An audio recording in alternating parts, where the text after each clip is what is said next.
Aujourd'hui, nous avons lancé la War Room Green Economy avec le ministère de l'Industrie, du Commerce, de l'économie verte et numérique.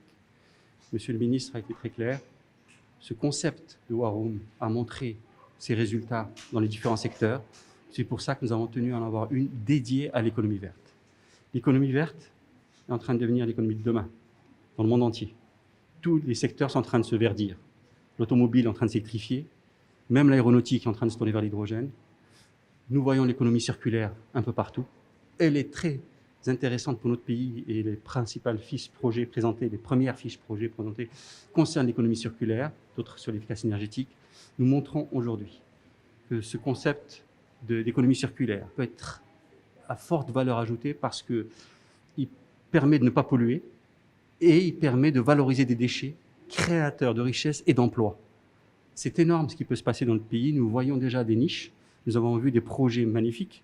Les cendres de charbon qui étaient rejetées en mer se retrouvent aujourd'hui vendues aux cimentiers.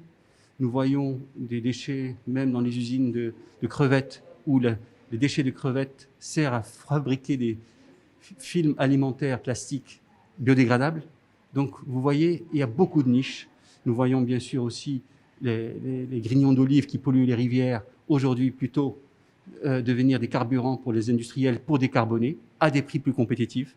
Nous avons la chance, avec la vision de Sa Majesté, qui a très tôt tourné notre pays vers le développement durable, pour montrer que aujourd'hui toutes ces filières sont une richesse pour notre pays parce que nous valorisons d'abord des ressources nationales.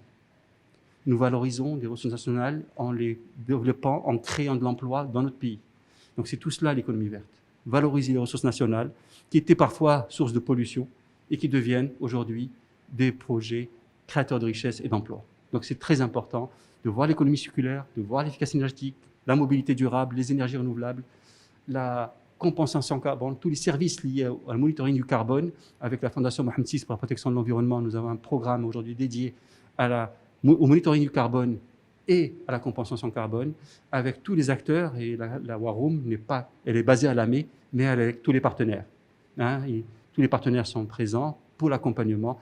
Et je voudrais finir avec le volet financier, parce que les banques marocaines ont toutes des lignes dédiées à l'économie verte aujourd'hui. C'est très important pour accompagner ces financements. Nous avons un programme national avec Maroc PME et Tatour Vert, mais nous voyons qu'aujourd'hui, aussi au niveau de la Caisse centrale de garantie, beaucoup de filières de financement, et un guide bientôt sera disponible. Un guide de financement de l'économie verte sera bientôt distribué pour montrer qu'aujourd'hui, non seulement il y a des lignes, il y a des conditions pour bénéficier de ces lignes, bien sûr, mais c'est l'esprit de cette War Room, accompagner, faciliter les projets dans ce domaine.